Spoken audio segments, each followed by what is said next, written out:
We Make Movies Film Geeks podcast, episode number 53.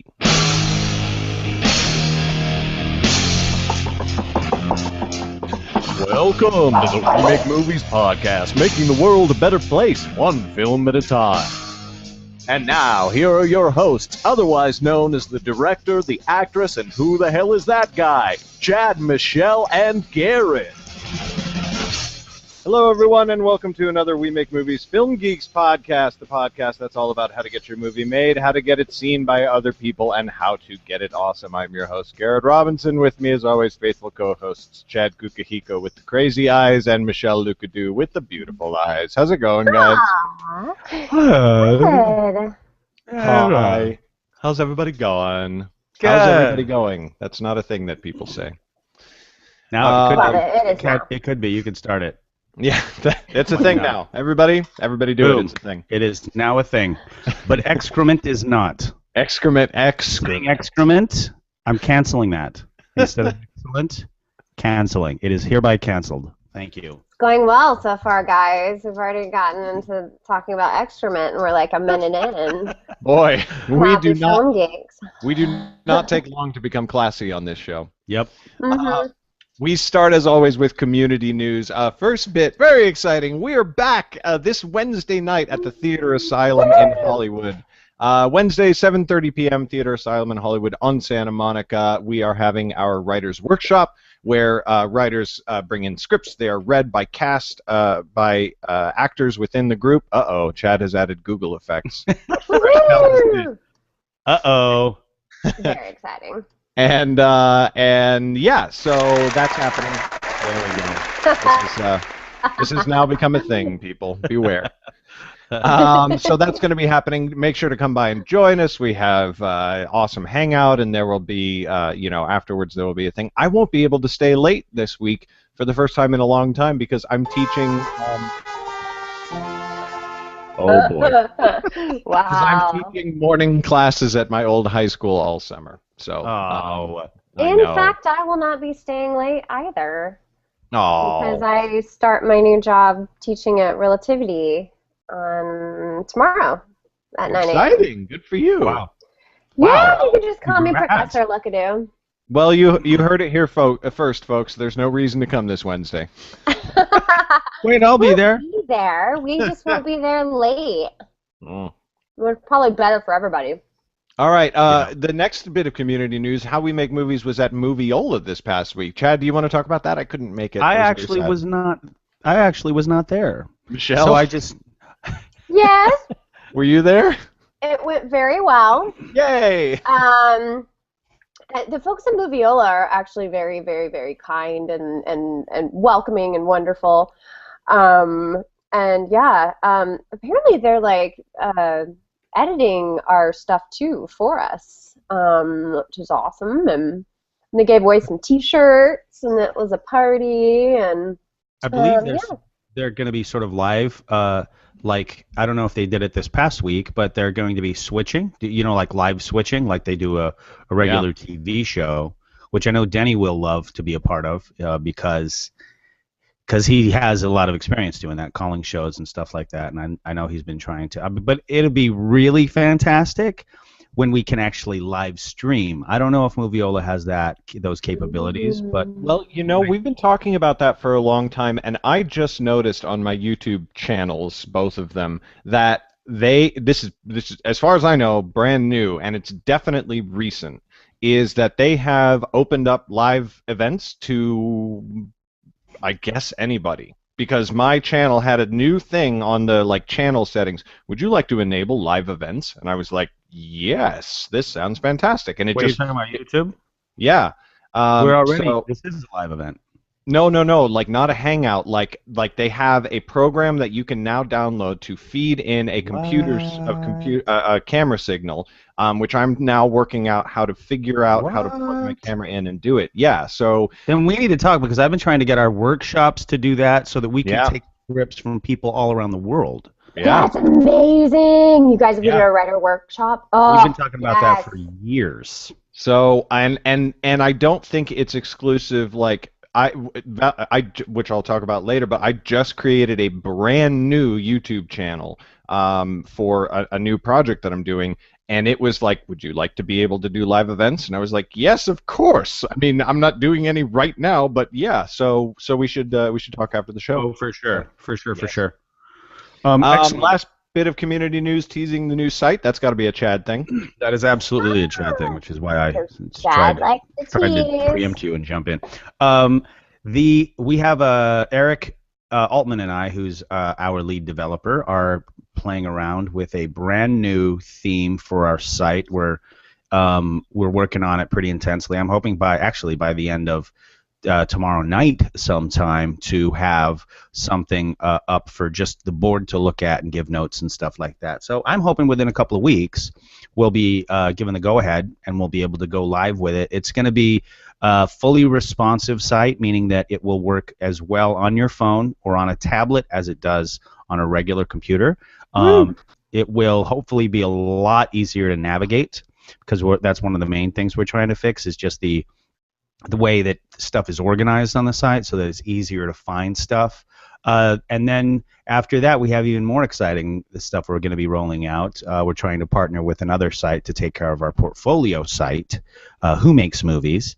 And I don't know how long that'll be. We already opened up the alpha version of that to our to like kind of a select crew of our hardcore members so that they can mess with it. Anyway, so that's good stuff is coming on the website. And I just had an operations meeting yesterday with sort of the heads of the other departments, and there's a lot of exciting stuff going on, none of which I can say yet except for that stuff that I've just teased. But there's even more amazing stuff, so there you have it. There's kind of always amazing stuff going on at We Make Movies, and I know that like a lot of people get only the tip of the iceberg. So if you're listening and you're interested in I promise. Probably go check out our website. I mean, even the website, the pre-website now, which is WeMakeMovies.org. Which interestingly is actually version 3. It is the third version of our website. And so the next one is going to be version 4. So yeah, and it's a good site, but I'm excited to I'm looking forward to seeing the new version. I just revamped my whole website with a brand new theme that I just love. It's so pretty, and you don't even realize that a site is outdated until you update it, and then you're like, oh my god, how did I exist on that old one, which you thought was totally fine before. So. Yeah, I wish I had that luxury because I have people like being like, "What's wrong with a site?" constantly. Really? They're like, "It is wrong. It is bad." It's I mean, obviously we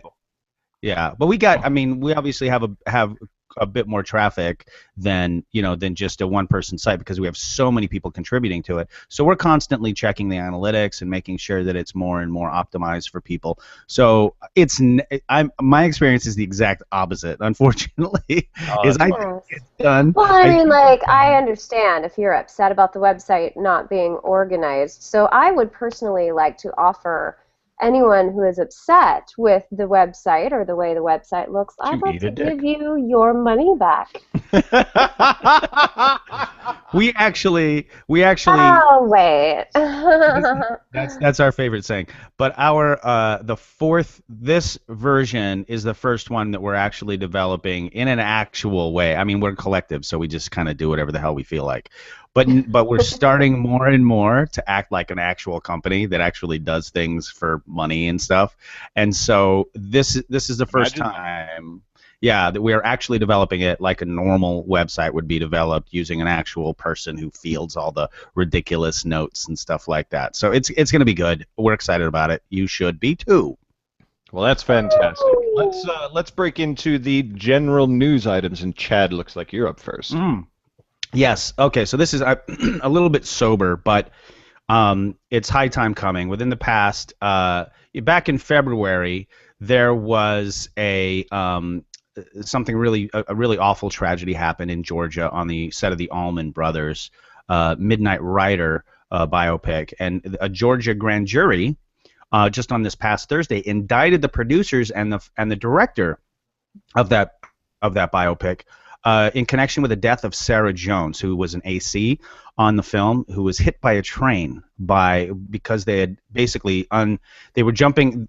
I don't know who exactly. I'm sure the director and the producers had something to do with it, or else the jury wouldn't have indicted them. But apparently there were a bunch of crew people up on a train trestle without any actual sanctioning. And they didn't check the schedule. Blah. Anyway, long story short, a train came and then hit poor Sarah Jones and killed her, and some other stuff. That's obviously the simplified version. There was more to it. But anyway, the jury levied charges of involuntary manslaughter and criminal trespassing against Randall Miller, Jody Savin. I don't know if I'm saying these names right, but Randall Miller, Jody Savin, and Jay Cedrish. Now, I think Miller and Savin are both the owners of the company, but Miller was also of the production company, but Miller was also the director on this. So anyway, it's an awful, awful story. If you're an independent filmmaker, you've definitely already heard about this. Right. A lot of people have been following this case. After the accident originally occurred in February, it was like a huge, the entire indie filmmaking world seemed to like blow up with the news. So, we've all experienced rough conditions on set. A lot of the crew that I've worked with are, they're willing to deal with really awful, awful conditions. Sandstorm in the middle of the desert like a month and a half ago. Everyone wants to be like a good soldier. They want to get that shot, but there comes a line where the producers and the director just have to like shut it down, because of danger. I mean, it was a really dangerous situation, the one we were in, and obviously not even as dangerous as this one because nobody got killed or even really maimed or anything. But Miller and Savin were clearly trying to pinch pennies, and they hadn't gotten the actual permission, and they didn't get the actual rights to use that train trestle, and so they didn't shut anything down. If they hadn't tried to save themselves some money, Sarah Jones would be alive today. Right. And I'm personally, I think that I'm all about doing guerrilla, but then there's doing guerrilla on live train track is just stupid. I mean, it should have been them, the director and the producer up there risking their own necks, not this poor AC, and I for one am glad that Georgia is holding them responsible. Yeah, completely. I think, and it was, it was funny because I didn't know her or anything like that, but I feel like she was known by a lot of people in the We Make Movies community specifically. Like a lot of people that I know knew her and was like, oh my God, she was so cool. This is so terrible. And it just, I mean, you hear stories, and like not to sound like a desensitized asshole, but when you hear stories about like how many people died making movies like Ben-Hur, you're like, oh my gosh, like analytically that's kind of terrible, but it doesn't. It's like, oh, that was Ben-Hur, that was 50 years, way more than 50 years ago actually, and it just really brought home that people do stupid stuff making their films. So I am as well glad to see that. That the community and the legal system have kind of both said this is not fucking okay. Yeah. And just to put it into perspective, I think when Ben-Hur was shot, I have a very strong feeling that most black people couldn't vote in the South. So, I'd like to think that as a society we've grown since the days of Ben-Hur. So, anyway, yeah. Well, yeah. Sorry, Michelle, you can go ahead. No, go ahead. All right. Well, I'll jump into my news items on the literally polar opposite end of the scale. Transformers happened. It would have been hard. Yeah, sorry. It would have been hard. I have not seen it, by the way. This is not a critique. It would have been hard for you to miss the all-out promotion extravaganza that preceded the Transformers U.S. release. But after an opening weekend that may or may not have hit $100 million, there have actually been accusations that Paramount fudged the numbers to make it look like it was more successful than it was, because certain people in the film would have lost their jobs at Paramount if it didn't break 100. So they said it reached 100.3. And then some people were like, it doesn't look like it did. And anyway, so there's going back and forth on that. But regardless of that, in the second weekend, if it did hit 100 million, the movie dropped by 64%, and has at Rotten Tomatoes a 17% and 59% rating at Rotten Tomatoes from critics and audiences, respectively. So I think that's kind of what yeah. I think that's kind of what we all expected from a Transformers film. I don't think anybody was expecting lavish critical praise, but in a broader scope, it was actually the main reason for a massive a slump on a yearly basis. This year's July 4th weekend was down 45% from last year's July 4th weekend, which wow. 45% not. That sucks.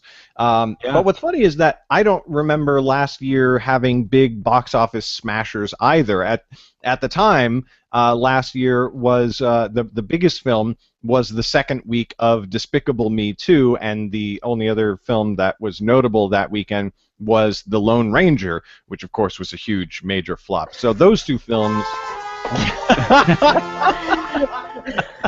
This is a thing now.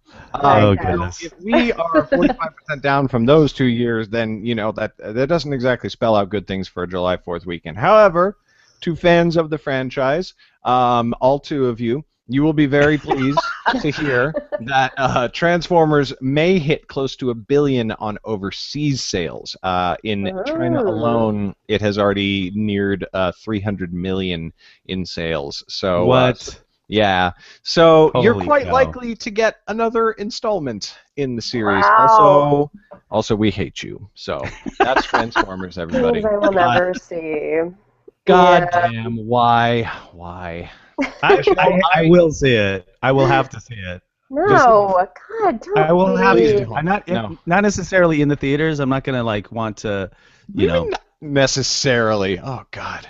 Yeah, I don't. Hey. I have to see these things. I have to. I can't help it.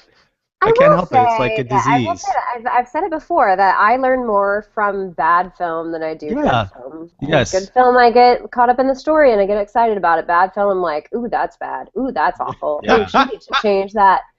You know what I mean? No, you actually, too much. as a filmmaker, I completely agree. I think you actually learn more from watching Yeah. bad films.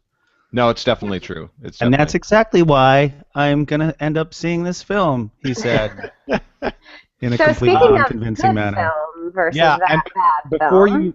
Michelle, before you launch into your first segment, I have to say major props for scooping me on this story. I did not hear about this, and this is me. Ow! This is the essence of me. So well done. Well, thank you. Okay, so inspirational news. I read this little article on Total Film. In a recent interview, Matt Reeves talked about how he thinks Andy Serkis came to be cast in Star Wars. Apparently, I know, Andy Serkis is one of my favorite actors in the entire world. He's I think great. he's brilliant. So apparently, Matt Reeves asked J.J. Abrams for feedback on some of the pre-pro stuff for Dawn of the Planet of the Apes, which was like basically Andy Serkis like in his helmet cam, like acting like a monkey, or like acting, but being a monkey, acting, but a monkey. Anyway, J.J. Abrams was like, dude, this guy's a really good actor, and then he cast him in Star Wars. Now, maybe he was going to cast him anyway, but I'm sure J.J. Abrams, like, watching Andy Serkis work and be awesome didn't hurt his chances. So I think that's basically the moral of the story here, is do good work, regardless of who you think is going to see it, because it always comes back to you. Namaste. Yeah, I am. I am. I don't have to do it myself. Uppa! Every I have to just do it with my own hands. every new casting choice and update and everything that I see on Star Wars just gets me more and more and more excited. I'm a happy little geek these days. I don't like tempting fate like that. I'm very much like, I guess, kind of a cynic when it comes to that. Well, plus on top of the fact that I actually find that when I go to a movie expecting it to be not good, I actually enjoy it more. Yeah. No matter what. So that's part of it too. But I also, I don't know. I have been burned many times. I remember when The Fifth Element was coming out. I loved Luc Besson, and I was like, I was just, I couldn't wait, and I had read this article about it, and I was like, I was just so excited to see it, and then I saw it, and I was like, it's not a bad film. I was But going when to you say, I didn't think it was expect- bad. Yeah. It's not a bad film, but when you compare it to The Professional, or you know what I mean, and it's The Professional is a far better film, Oh, and yeah, for sure. this is his ultimate. My expectations were just way too high. That's the problem. Yeah. So I don't know. What happens to the best of us? I Yes. remember my one largest letdown when a film came out was Misery. I was so sad. The book was really good. I was the same. I was the same way. She didn't run over his head with a lawnmower. Come on, people. Yeah. I mean, listen. The acting was great. I think she deserved what she got for it. I think he's laughing with you. Don't judge me. I actually do believe that Kathy Bates earned her praises in that. But I agree with you. I think that the putting together. But I mean, to be honest, if you can make a good film out of a Stephen King, and I know that I'm going to make a lot of enemies by saying this, but I think that don't even say it then. I'm going to finish. Stephen King is a very talented writer, but the dude cannot finish a novel to save his life. Only one novel he's ever written that I think ends well, not that it ends happily, but that he clearly, he is outspoken about the fact that he does not outline. And he's ridiculously talented. I love the first half of every single book I've ever read of his, but the second half, with very few exceptions, is like, what happened? Where'd the good book go? What was your one example of where he did? It was called Eyes of the Dragon.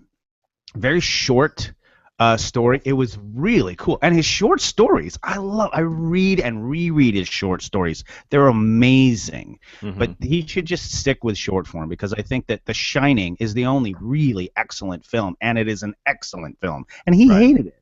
The Eyes of the Dragon, actually, Stephen King wrote The Eyes of the Dragon for his kid. It's an amazing film. It's an amazing movie. I'm going to go out on a limb and say that if you are Stephen King, you should not write things for your children. I'm just going to say that. Well, that was the point. Because his kid, he didn't have any non-scary books, and he wanted to write a book for his kid. And Eyes of the Dragon is not very scary.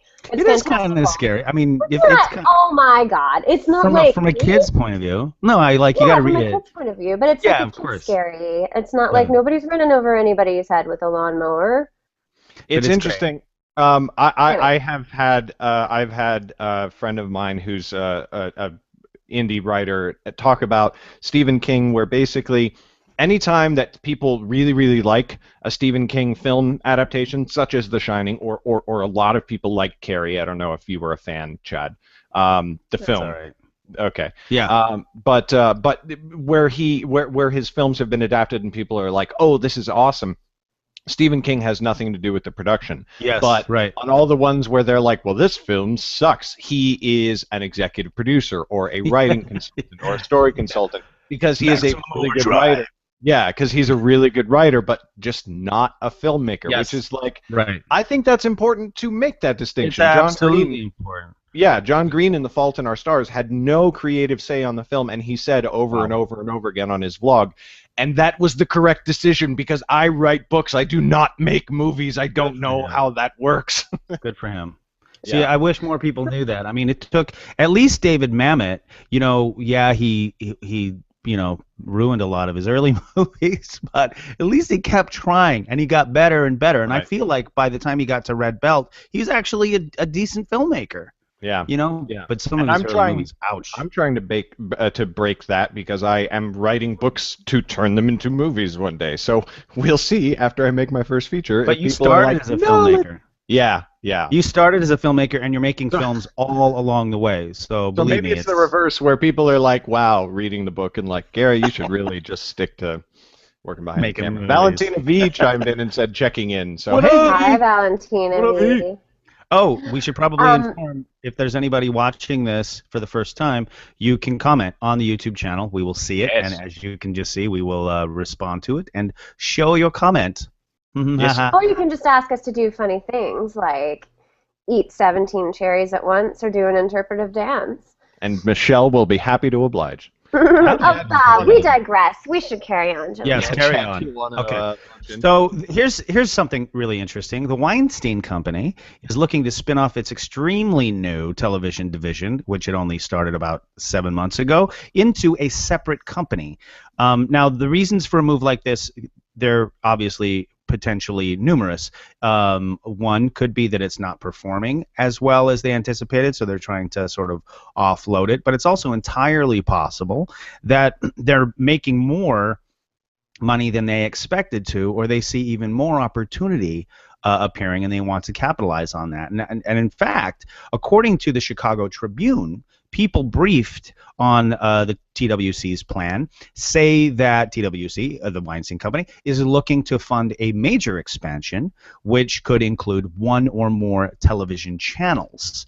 Now, their current shows include Project Runway, the spin-off series Project Accessory, Project Runway All-Stars, but also some scripted shows such as the #1 Ladies Detective Agency, a new martial arts epic for Stars titled Marco Polo, production for the second season of Mob Wives, and a new installment of the series titled Mob Wives Chicago. And they also claim to have 17 series in various stage of development. I mean, that's not friggin' bad for 7 months, including, by the way, an adaptation for ABC of The Nanny Diaries, brought by somebody from the Gilmore Girls. I probably should have written that down, but I remember that. Anyway, I'm actually more likely to believe that the plans for expansion are the reasons for this move, just because, you know, this is the area that I'm looking at. And plus, I'm seeing other people make, especially, you know, Robert Rodriguez, he just launched his own channel, you know, as we've talked about. So there's clearly a segment of the industry that believes that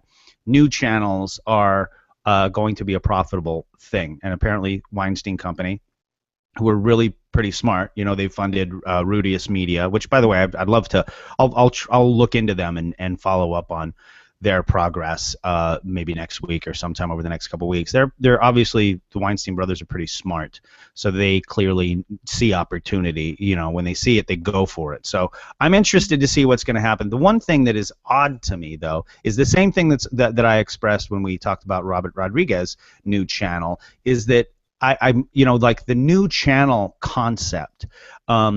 I don't think that it's going to be limited to cable, obviously. That's why I think that these people are, you know, Robert Rodriguez, the Weinstein Companies, I think that they're making moves like this. I don't know. I mean, what's unfortunate is that, you know, they do research like this, and then they don't share the information. You know, like a couple months ago, we were trying to do like a thing about new media, and I wanted to bring in my cousin who was doing you know, she works for a television production company. I can't remember which one, but she was hired. You know, once they came out of production, she was put immediately on this research project. And so I was gonna, as soon as she finished the research project, bring her on the show and pick her brain on it and be like, okay, what did you study? Well, I just saw her at a family thing last weekend, or yeah, was it last weekend? It was the day that. Oh, it was on Saturday when you guys were shooting the sketch show, and she was like, "Oh, I can't talk to you about it. I signed an NDA." I was like, "What? They made you sign an NDA?" And apparently, they feel so strongly about the information that they gathered that they don't want to share it with anybody.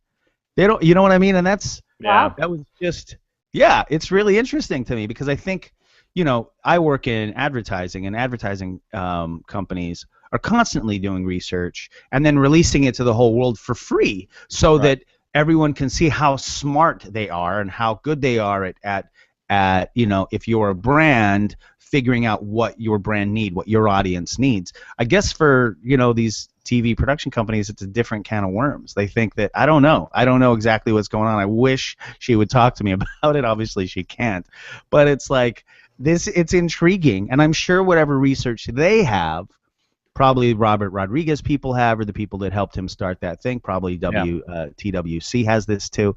So I don't know. I'm just champing at the bit to find out what the hell is going on behind the scenes, what these people see that we don't necessarily see.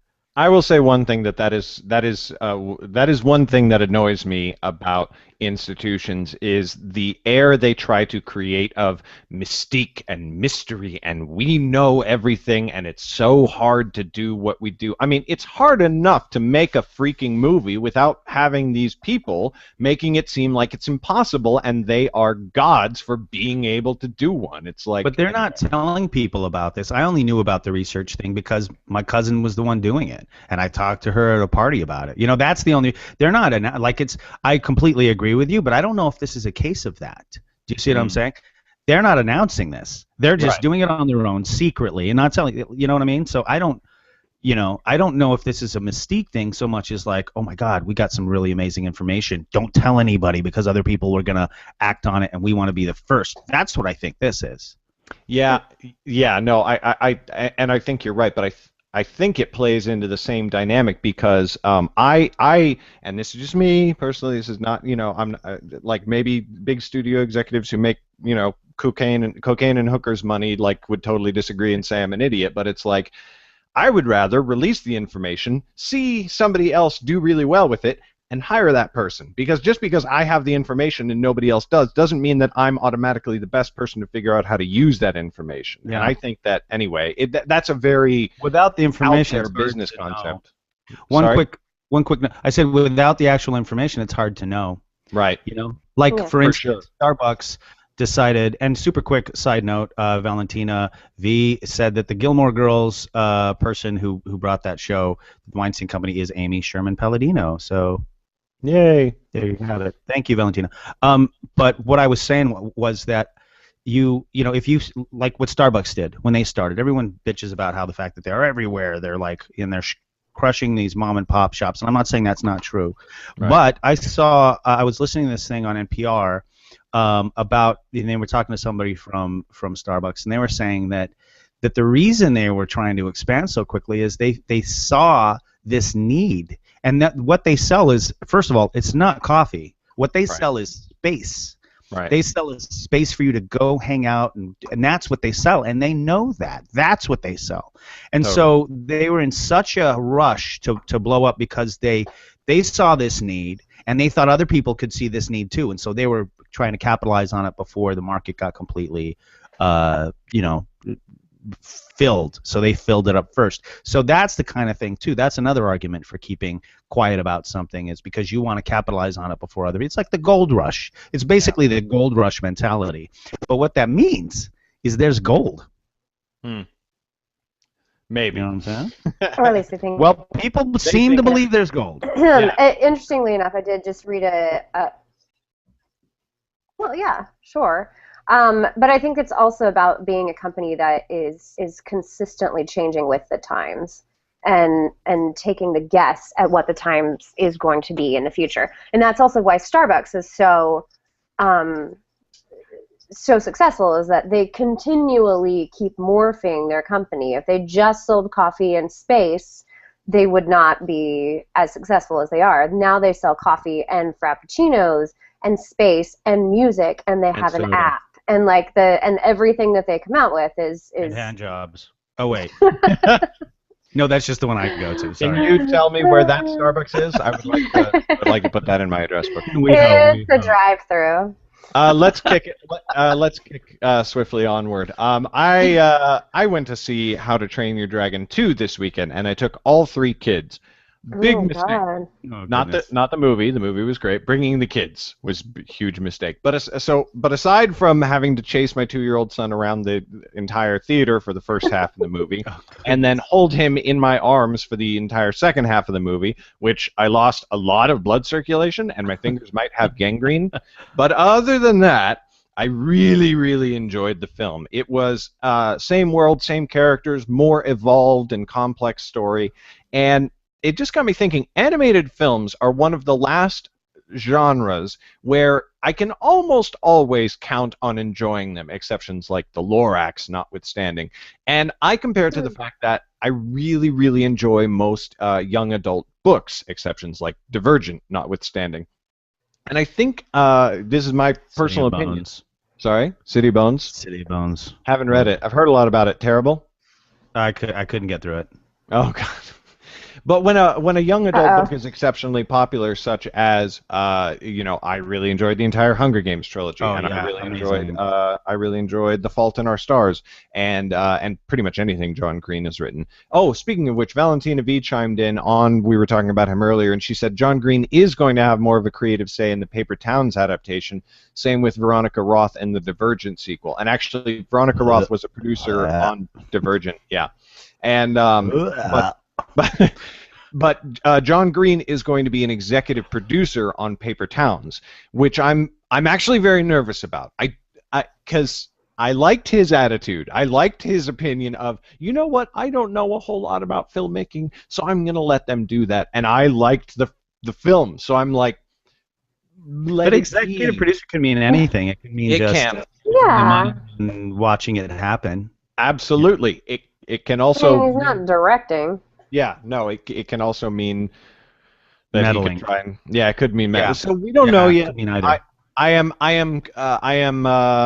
optimistically cautious. Let's say that, the reverse of cautiously optimistic. I'm like, I think he's going to do okay, but I hope he doesn't do this other thing. So we'll see on that. But anyway, I really like his books, and I really like a lot of young adult books, which are, when they get really, really popular, there's a very good chance that I'm going to enjoy them.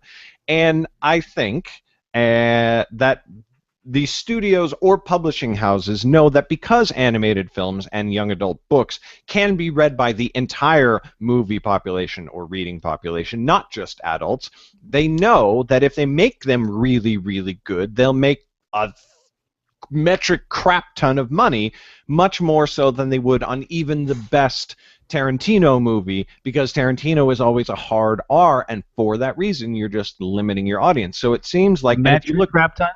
metric crap ton, not Definitely a American imperial standard. system. No, Okay. All no, right. definitely not.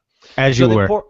pour crap, and if you look at the budgets, this kind of bears out. They pour a lot of money and a lot of their best people into these projects that have that universal appeal, and they make them universally enjoyable, so that parents, if their kids want to go see them over and over again, don't mind. Like, I wouldn't take my kids to see How to Train Your Dragon 2 again, but that's only because of the experience of being in a movie theater with my kids is not something I'm ready for at this moment in time. But I would totally go see the movie again. You know, if Just Dawn wanted to go see it, I would totally take her on a daddy-daughter date, and that would be fantastic. But regardless of the reason for why they,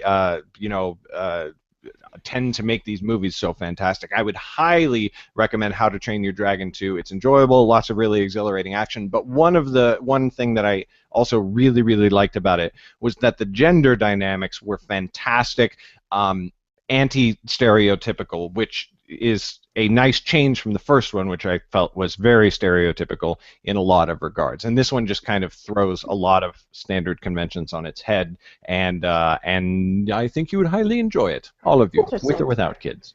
I heard Well, I they're mean, like, making when you an look at Incredibles it, too. And Incredibles 2? oh, nice. I heard they are. Put it in my face. I really hope it's true. Oh, I want it. But I mean, like, statistically, when you look at it, like, it makes sense, because no 4-year-old or 7-year-old or even 10-year-old is going to go see a film by themselves. Right. So ticket sales wise, it's a twofer. Right. And you know what I mean? Like, you are going to take your kids, and it's a lot more money. Right. Exactly, So. which is why, like, date movies also, like, work, on the same principle, where it's like, a dude's not necessarily going to go see this.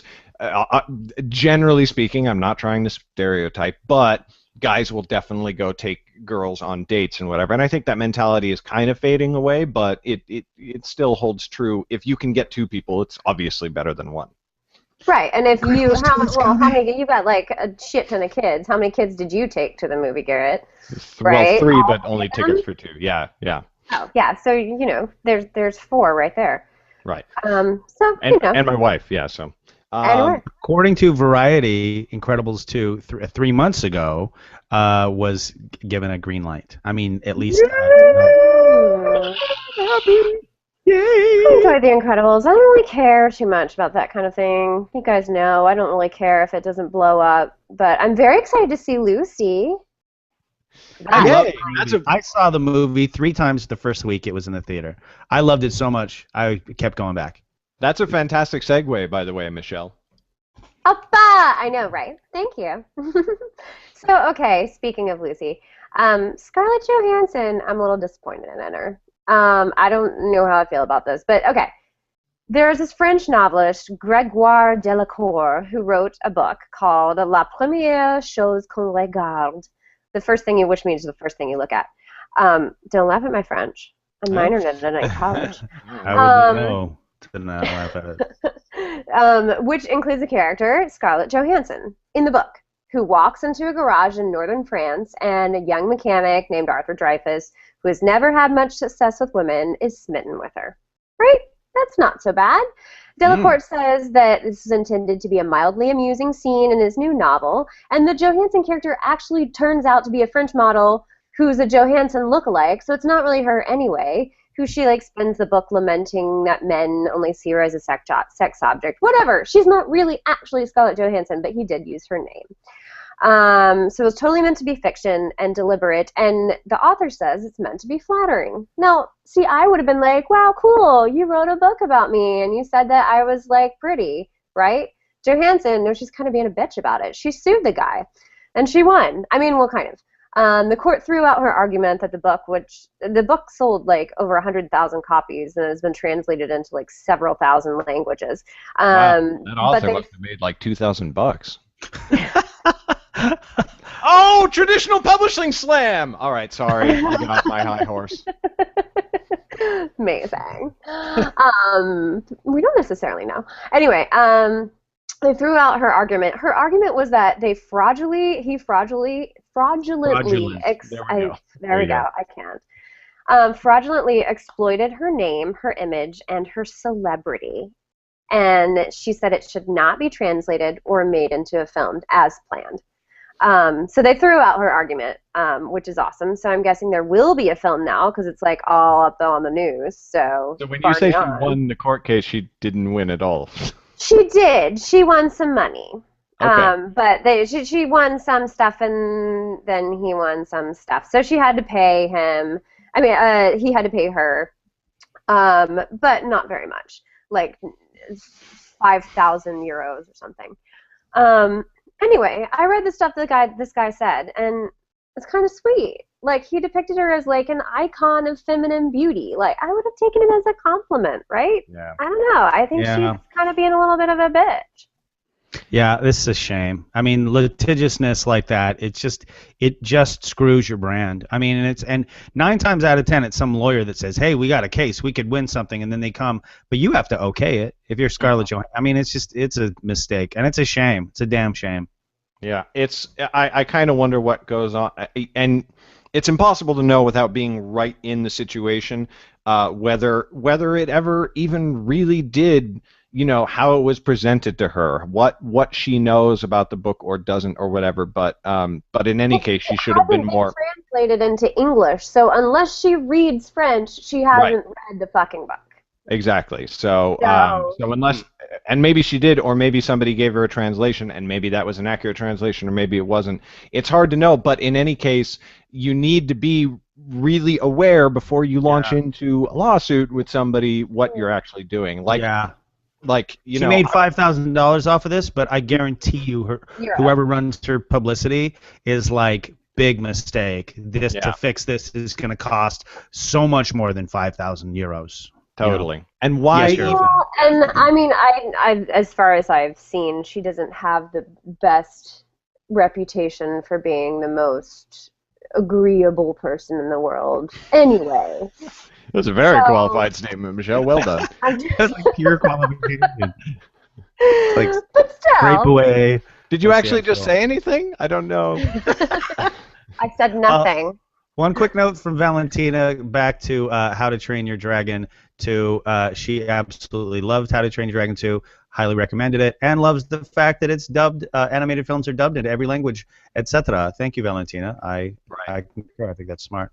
And also, she commented that the kids' movie big budget thing is fairly new, started with Harry Potter, which when you think about it, Harry Potter, it's like the first one came out more than a decade ago, but still, for the film universe, that is fairly new. And that was when we saw a huge upsurge in, you know, all things young adult and for kids, but still having that adult appeal. I mean, it started with Pixar, but I feel like it really took off when that movie series made all of the money in all the money.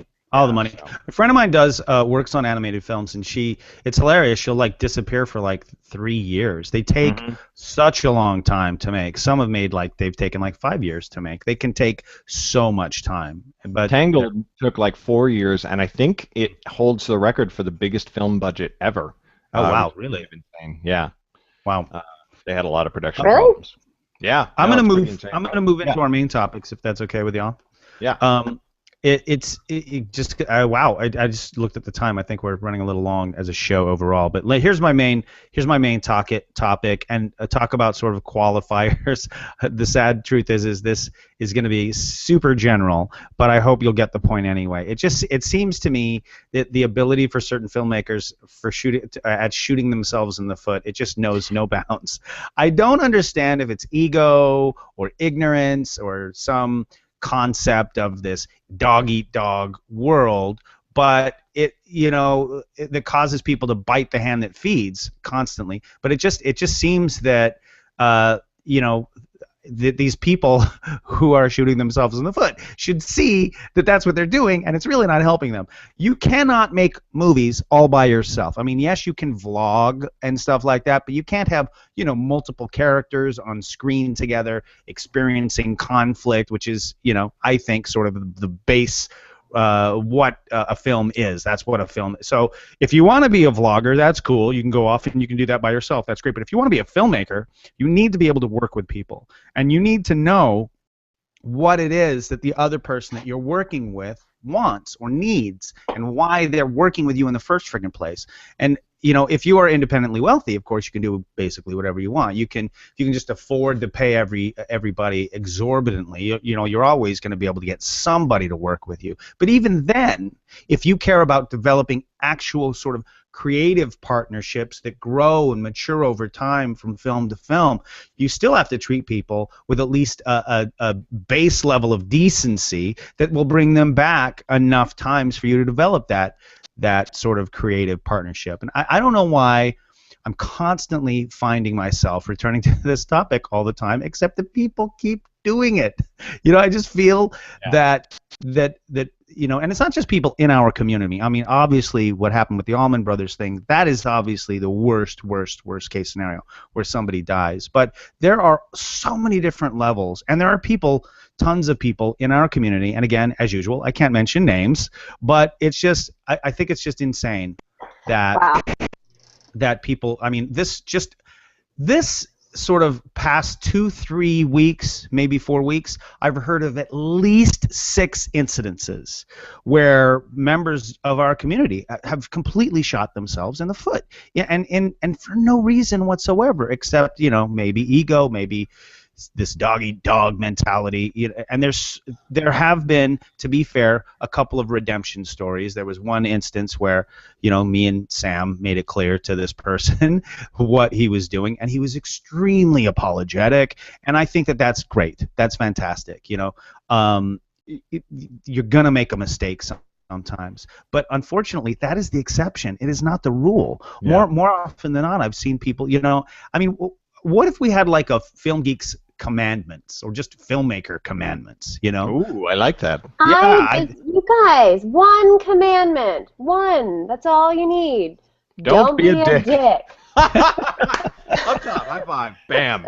But I think that there are, but but a lot of people don't really realize they're being a dick. I mean, I think that if you're shouting at somebody in front of an entire cast and crew over something, and you feel completely justified, I don't think you feel like you're the dick. You know what I mean? But it's still a really shitty idea. I think we need I think we need more specific than that. I completely agree with you. But you know, you don't always, if you're kind of stealing content that doesn't exactly belong to you, and you know, you should know not to do that. You should know not to send your crew into extremely dangerous situations, even if you feel like, you know, you guys are making a movie together. Yeah, you know. Anyway, I just think that. And apparently, you're a hippie.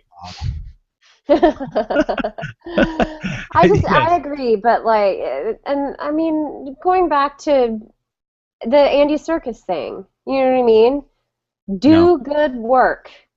Work, do your best, don't be a dick, and then people will hire you. Yeah. It may take a while, but what else are you doing? You know? Yes. I think it plays a lot into our values as a group, by the way, because like, make it fun while you make it is awesome, but it's not, and it's not the be all end all, because you can have lots of fun making films where you don't utilize your resources properly, and you don't do this and you don't do that, and it still doesn't make for a good overall experience. I think our fucking group values, pardon my French, should be the goddamn rules in the industry. Like, you know, whatever.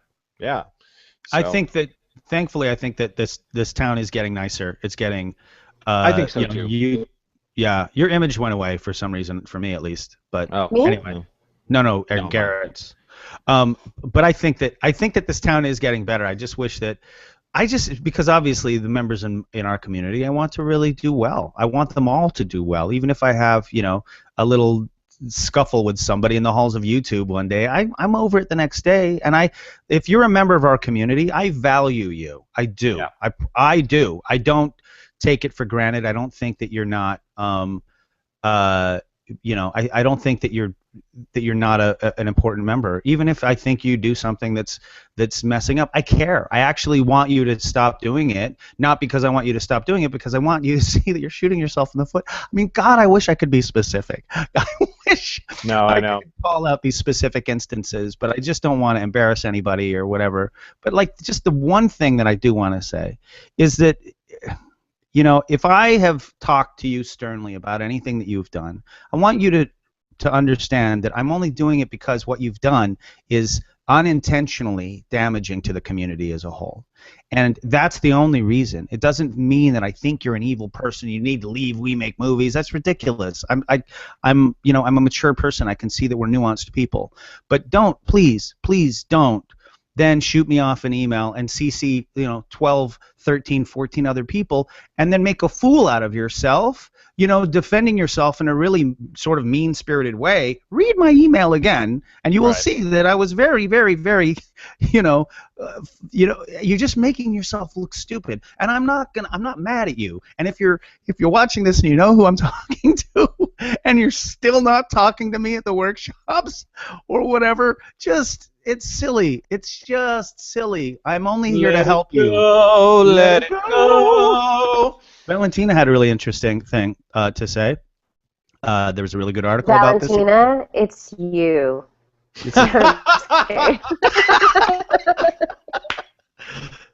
I'm going to include that link. Don't be a dick.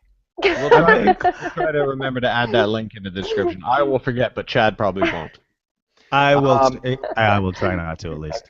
No, that's a very good point. And by the way, just as a fact check earlier before I launch on into my segment, Tangled was actually the second biggest budget of all time at $260 million. Pirates of the Caribbean at World's End was the biggest at $300 million. There you go. And for anybody who's curious, the next one down is Spider-Man 3, John Carter. So in the top four, apparently, except for Tangled, huge-ass budgets equal box office bombs. So there you go. Interesting. I want to talk about film criticism. I read an interesting article over on The New Yorker about this today, where film critic Richard Brody stated that any critic who says, I liked it or I didn't like it, is wasting the reader's time. He made other points. The article wasn't really about that. He made other more major points, which I also disagreed with, but this was the one that stuck out in my mind. He says that you should say things about the film and the way that it was and da-da-da-da-da, but don't give, like, your actual opinion on whether it was good or not, and that anybody who says I liked it or I didn't like it is wasting the time of the people who go to criticism to find out the substance of a movie and all this hoity-toity bullshit that I don't really. Yeah, exactly. And it's tempting to say, like, I think that it's just wrong, and it's tempting to say that it's wrong because in today's age, I liked it or didn't like it is more applicable than it's ever been before. Speaking personally, as an example, sometimes I'm not too sure about a movie, whether I want to see it or not, but I have friends who run film blogs, and then there are other film blogs run by people who are not my friends, and they usually see movies very quickly, especially if it's a popular thing, because that gets them more hits on their blog or their vlog. And many times their review, actually all the blogs and vlogs that I follow say, I liked it, I didn't like it, I recommend it, I don't recommend it, and they give their reasons and go into descriptions of the film. But most of the time, I don't care about their reasons. I like the same movies that they like, so if they like a movie, I will give it a shot. And if they don't like a movie, but I think I might, then I'll look at their reasons why they didn't. And sometimes it's like, oh, there's just so much fantasy action, and I'm like, well, that sounds amazing, and I want to go see it anyway. But the point is that they are good barometers. Their likes and dislikes are similar to my own. And this seems like a symptom of our internet age. You find one or two critics and reviewers that you really like, and then if they like a movie, then you don't, and and that's a thing that happens because of the internet, right? We're all in a million niches in this world, and that's the way it works. But like, it boggles my mind that so many people tend to forget this, but this phenomenon is nothing new. The greatest film critics of all time, by which I mean biggest and most famous, were Siskel and Ebert. And what did they do? 2 thumbs up, 2 thumbs down. Right. That, like, they were the most, in my lifetime certainly, they're the most famous film critics that have ever existed. And if you heard Siskel and Ebert give it 2 thumbs up, then you're like, oh, it's probably at least decent. And if the movie trailer didn't say anything about Siskel and Ebert, then you're like, uh-oh, I bet they got thumbs down, or whatever. And the way, the thing that I realized, and the reason that this works, and why film critics being mentioned in trailers and reviews and all that sort of thing, is there weren't any other names, at least not that I was aware of. You had magazines or newspapers giving things ratings, 4 stars or whatever. In other words, the New Yorker gives it 4.5 out of 5 stars. Well, fucking fantastic. Who at the New Yorker? Like, I don't give a shit about the opinion of a magazine, because Citizens United notwithstanding, a magazine isn't a fucking person. Like, the newspaper got up off the desk and said, yes, I liked it very much. Like, you don't have, I don't have an opinion that agrees or disagrees with an entire newspaper. I know Siskel and Ebert. I generally like the stuff they like, and so their opinion is valuable. And of course, we've lost, both of them now. But now the trailers are still doing the magazine thing. They say Entertainment Weekly gives it 5 stars. The critics are raving. The New York Times calls it an explosive experience. Like, who the fuck cares? It's just gigantic generalization. I go to youtube.com/belatedmedia and watch Michael Barit, currently my favorite online film critic, talk about the film because I know what he likes, and I like what he likes. And I don't give a crap about the opinion of a magazine, because no magazine as a whole has ever had an opinion. So that's my take. Dismissing I like it or I don't like it critics is stupid, because people have found that valuable, and for a long time, and in today's age it's more useful, not less useful. And I feel like I don't want to be like, whoa, but like, I feel like if you disagree with that, then you're saying that Siskel and Ebert sucked, which is not true. Well, I mean, Armand White would argue with you, but as everybody knows, oh my god. As everybody knows, I think Armand White is a complete douchebag. In fact, I used to own the URL Armand White is a douchebag, so you know that that's true.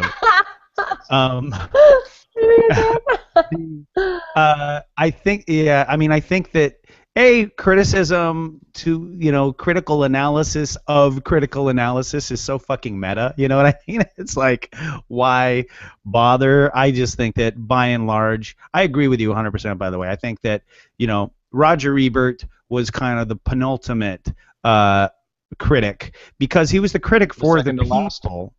Huh? Penultimate means second to last. I meant ultimate. I meant Okay, ultimate. there we go. Yes. Sorry. Yes. Old habits. I meant ultimate. Slip of the Right. tongue. He was the ultimate critic because he was the critic for the people. He was the guy that everybody, that's what he was, a critic to see. And he didn't, I don't know if you followed the Armand White thing when he and Armand White were going back and forth online. But I mean, everybody's heard of Roger Ebert. Who's heard of Armand White except for film geeks? You know what I mean? Right. I mean, yeah, I didn't really know about him until you started talking about him on the show, and then did my research. But oh man, what a dick! Oh, what a dick, and what a self-important because he's the guy. He's basically one of these guys that he went to school for film criticism, which is who cares? It's it's what the most a douchebag. Okay, so anyway. I'm going to disagree with both of you, and I'm going to say I kind of see where he's going with this. From the standpoint of film as an industry. Film, if someone says they don't like a film, it will potentially make someone not go to see the film. And I think that any negative influence on the film industry as a whole, specifically as television is taking over and people would just rather stay home and watch Netflix, I think is bad. And I think the point of I think film critics get into criticism of film because they really enjoy film and they want to see film as an industry succeed. So I think a thumbs up or a thumbs down is actually, I mean, I think that it cheapens the art.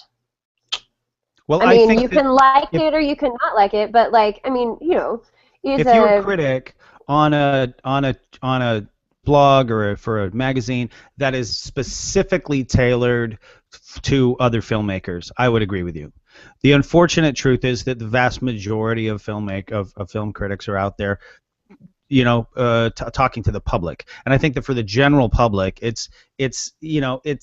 they're not necessarily going to be looking at these sort of details, and they're not going to. So that to me, it's all about the audience. I do agree with you if you're talking to other filmmakers, but if you're not, to me, what Garrett said was in my opinion, so I'm not saying I agree with him 100%. I agree with him mostly because I think that most people only want to know this, and that's all. They don't have a lot of time to get into these, and they're just I just think that that if you're not saying that, it's anyway. And we should scooch along shortly, but I think it's more harmful for people to have a critic say, oh, I liked it, and here are all these aspects and everything, and then go and see it, and it sucks. Here's the thing. The critics raved about Transformers 4, and it's just like the New Yorker gave it 4.5 out of 5 stars, and Entertainment Weekly said it was an explosive experience. These things happened, and if you see that and you're like, oh, and then you go see the film, and you are just like, well, this sucked balls, and then you don't care what those magazines and newspapers say anymore.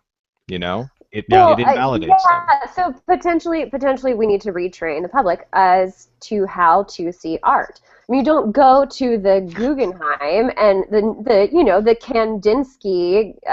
This Kandinsky is good. This Van Gogh is bad. No, it's art. It's something that is not quantifiable. Well, you're always going to be giving your opinion. You can't say that this is definitively 5 star. Absolutely, but the difference is with a Kandinsky much too much by a 5-star rating than they would be by hey, this has great character development, this is blah blah blah blah blah blah blah, right? I just don't think they're analogous, because when you see a movie, you're taking a big chunk of your time. And it requires, in my opinion, a little bit more of a if this is worth your time. A Kandinsky you can look at for 5 seconds and walk away from. So you know what I mean? To say what's worth our time or not. Well, critics. That's the point. If Michael Burritt is like, dude, I know you guys are excited about this film, but here's all the reasons that it sucks, then I'm like, well, thank God I didn't just go spend $16 and 3 hours of my life seeing it at a theater. Exactly. And Right. But I don't whereas, think that's what he's saying. I think what he's saying is here are the things I didn't like about it is fine. Here is it's a 1.5 stars out of 6 is not fine. And I like it, or like a definitive thing, I think is what he's saying is not good as far as film is concerned. I also just really like playing devil's advocate. yeah, well, So, naturally. fun. Let's play devil's advocate right into your main topic. How about that? Let's skip into that. Whatever, fine. Okay, so actually, this kind of like goes with us. Let's start laughing at me. Okay, so yesterday was my last day off for like 4 months until like December. So I spent it doing my very favorite thing, which is laying on the sofa and drinking wine and perusing the. Your audio cut out there for a second. Perusing what? Uh-oh. You can't hear her either? Nope, can't hear Jack, and she's frozen. Yeah, totally All frozen. right. Wonderful. Michelle, see what happens when you dissent with our opinion. More So, castable in. Okay, Michelle, looks like you're gonna have. Yes. Are you back? We lost you for basically your entire segment, so you may want to kind of start over. I'm sorry, but yeah, you've totally froze. So start over, please, and go. And go. I don't want to. Okay. Long story short, yesterday, day off, laid on my sofa, drank wine, and watched Netflix. Normally, I would watch film, like an action flick or like a documentary. But since episodic casting season approaches, I figured I should catch up on my TV shows because, you know, I should be in the know for when I have auditions coming up. So I just decided to go CW, right?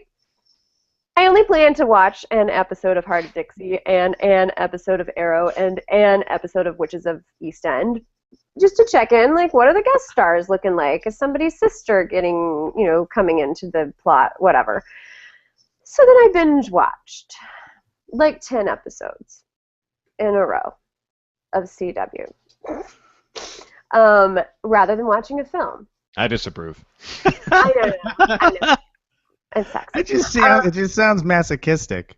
It really does, but like, I mean, you've seen these studies on like the what happens in your brain when you binge watch. You know what I mean? Like, it happens. You know, people binge watch. I've binge good watched shows. Orange is the New Black. Yeah. I watched like all of Lost, like the first 3 seasons to catch up to it. You know, whatever. Anyway, I have 2 questions as far as this is concerned. First of all, I don't know how. I was discussing this with a friend the other day. How binge watching affects the longevity of a show. What is better? I mean, I guess we don't really know because binge watching is a new thing, but what is going to be better for the show as far as viewership is concerned? Like, say I watch all 10 episodes of the first season of Witches of East End, and then I don't see it again until a year from now, or, you know, 6 months from now, whenever the next season comes out. As opposed to I watch it every week, I get excited about it every week. I'm wondering, do you lose an audience after a year, or do you gain an audience? I think you lose more people. It's weird. For example, on House of Cards and Orange is the New Black, it did not detract from the experience at all for me and my wife. We just like voraciously waited for opening day, and then came, and we were like, woo, and like so super excited. If you mix and match, I think you're more likely to have a problem. In other words, this happened with me with Breaking Bad. This final season was coming up, and just everybody's talking about it on and on and on and on and on. So I'm like, okay, fine, so I'll check it out. So I start watching the first season. I get completely hooked and addicted, and I just start burning through all 6 seasons. And then I finish, like, the week, this happened on Film Geeks, I talked about this, and it finished the week before the new episode started coming out. And I was like, oh my God. So then I watched the first episode of the new season, and I was so pissed that I had to wait a week for the next episode. And every week I was just angry. I was like, no, I want to choose when to start watching. Absolutely. And I never experienced that with shows where I watched the entire show. week to week. Like it just becomes part of your rhythm. But I feel like after I can't do it. I honestly, I mean, like, unless it's something I don't really care about. But the shows that I absolutely love, I honestly cannot watch them week. I'm like, no, I will wait till it's all done and on DVD or something, just because that's how I am. You know, I haven't had a What I do TV with in Game of 9 Thrones. years. right. Yeah. Yeah. I wait until the entire season is done with Game of Thrones because I can't wait in between episodes. Like I will die. We can't talk about Game of Thrones anymore. No, you can't talk about Game of Thrones. We can't talk about Game of Thrones anymore. I want to say, I want to say, Valentina said something about the critics thing. It depends on, you know, if you want to go. I mean, this is obviously her opinion, but you can read it for yourself. Whoever this guy is, he obviously enjoys, blah blah blah. So if you care about what he says, obviously it'll have some kind of effect for you. But she spends 4+ hours a week listening to film reviews. Mm-hmm. And also got into looking into Tomato Meter. I mean, I personally look at the Rotten Tomatoes. That's my main thing now. I don't have a critic that I actually follow anymore. I used to have a couple different critics that I really trusted. There was the guy at the LA Times, and it's not that I trusted him. It's just that if I knew that he hated something for specific reasons, those were reasons that I didn't agree with ever. So it would just depend. I can't remember Kenneth something. I can't even remember his freaking name anymore because it's been so long since I cared. But to me, it's all Rotten Tomatoes at this point, and it's, you know. But anyway, dude, I thought that was a good point. Thank you, Valentina. Not if you don't, not if you really don't want to, but check out Belated Media. That guy's freaking awesome, and he's created 2 YouTube videos, which are in their own way, they're my favorite YouTube videos that have ever existed, and they are what if Star Wars Episode 1 was actually good, and what if Star Wars Episode 2 was actually good? Yeah, and he takes the story back to the beginning, reconstructs the entire thing, and he has mixed in footage from the actual Episode 1 and actual 2 with storyboards that a storyboard artist friend of his did, and he's like, here's what I would do with Episode 1 and 2, and I'm not, you know, whatever, but here's what I would do. And you watch it, and they're like 15 to 20 minutes long, and you're just like, I would watch the shit out of this movie. Like, it's so cool. So that's how I found it. I'll check it out, but I'll tell you what my addiction is. I'm not really interested in seeing other people's opinions about pretty much anything. I love watching trailers, and there are so many movies that come and go, and I'll find myself all the time on trailer binges, and I'm just watching trailer after trailer after trailer after trailer, and it's movies that like I've never heard of and probably will never see, but it's that's my thing. As I love watching those, but yeah. Well, we should probably wrap up. Yes. Let's get into things to know, Chad. There's a Kickstarter campaign going on right now that has both a We Make Movies member in it and a guy that I know from the Hollywood Fringe, as well as he's also a member of I can't remember the name of the theater company, but my friend he was in that theater company up in Hollywood. Anyway, the film looks pretty decent. It looks pretty cool. It's called The Chair, and it's listed on Kickstarter as a dark, disturbing, and gritty death row horror film. And if you read the video, I'll be honest, I'm not crazy about the video. It's like 2 webcams, and anyway, don't look at the video, but read the stuff. The film itself looks actually pretty decent. You can actually, if you go check it out on Kickstarter, the actual campaign, you can download the graphic novel that it is based on for free. So that looks really cool. The We Make Movies member that's in the cast is Kyle Hester, and he's a really great actor. I believe Garrett has cast him in a few things. Mm-hmm. And the guy I know from the Hollywood Fringe and the Theater of Note, that's the theater company, is Ezra Buzzington, really good actor. So, you know, I'm going to try to remember to put the link into the show notes, but you could always go to The Chair on Kickstarter and look for the film. Actually, I think you can actually put crowdfunding links directly into videos now. I mean, you can't just put regular links, but crowdfunding site links, I believe you can now. So I'll try to remember to do that. Take it, as usual, if you can give, please do give, but also either way, definitely share it with your friends. And I think that this cool movie will be worth it. I think so as well. I have a lot of love for Kyle. If you guys don't know him already, Kyle Hester, really, really amazing, and he's good. He was and is in Overnight, which will be coming out soon, and his performance in that film, hilarious. Oh my God. Yeah, my thing to know, I had a couple of YouTube videos go mini viral this week, and I say mini viral because for me they were viral. For Gangnam Style, they were not even. fart. But it was cool. One of them blew up on Tumblr. I shared it, and a very big Tumblr blog reblogged it, and then it was just like. So that's now my most. How was that? How's YouTube that? video. Sorry. Oh, yeah. How was that? It was just a little. Like an elephant. And then you the do that other backwards. one. Yeah, I did. And then the other one was really, really big on Google Plus. So I'm pretty stoked. Nice. And if you want to see them and my other videos, it's youtube.com/thegarrettrobinson. And with today's top commenter and only commenter, with Valentina V, I have started a completely new YouTube channel where we will be vlogging back and forth to each other every Monday through Friday. My first Friday video is up now. Her first Monday video is coming out tomorrow, and it is youtube.com/2takes. The name of the channel is 2takes. So go check that out. Cool. You will enjoy. Yeah, I actually did, and I subscribed with all of my email addresses, which, if you know me, I've got 17 email addresses, so, you know, like I do. Awesome. I didn't write my thing to know, but there is a thing to know that's interesting. Speaking of going mini viral, my old web series is getting some heat for some reason. I have no idea. People are starting to watch it again. So if you want to check it out, maybe we'll bring it back into existence if enough people are interested. It is called $20 Los Angeles. Nice. And it's Isn't that fun? Sorry. Basically, I'd see how many crazy adventures I can get into in one day with $20 in LA. Nice. Oh yeah. Oh Totally yeah. Oh, okay. I know where to send you. I know where to send you. That kind of place. Isn't that fun when all of a an sudden alley. something kind of starts exploding and you're like, what happened? I have no...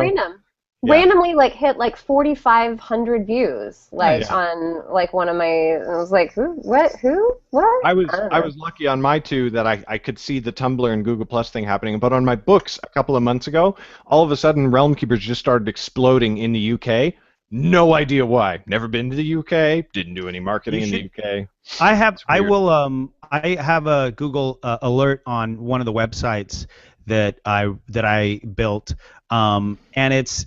When I've seen those spikes, I'll do a Google search and try to find news within that gap, and you can usually find where it came from. It's usually some site did an article on it, like this. It's for a relatively famous band who I think that he'd rather remain nameless, so I won't say it.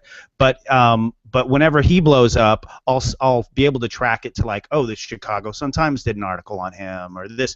So check, because I bet you can. And if you see the place that did it, you should try to develop some kind of relationship with whomever that was. Thank them. I would love to do that. That's a good idea. I didn't even think of fucking Google alerts. That's fantastic. Oh yeah, absolutely, do it because these aren't out of the blue 9 times out of 10. There's a specific connector. There's a specific maven. I'm using the tipping point terms, but that's you want to basically make that connection a bit more solid at those times. So anyway, yeah. Well, that's great advice. And with that, I will call this episode to an end. Thank you. We actually had 4 or 5 live viewers for pretty much the entire show, so thank you guys for tuning in. Thank you to V for all of your lovely live comments. Remember, if you're watching live in the future, we will reply to your live comments on the air. I'm Garrett Robinson. You can find me at garrettrobinson.com. Chad is at superfreako.com, and Michelle is on Twitter at mlucadoo. We'll see you next week. Goodbye.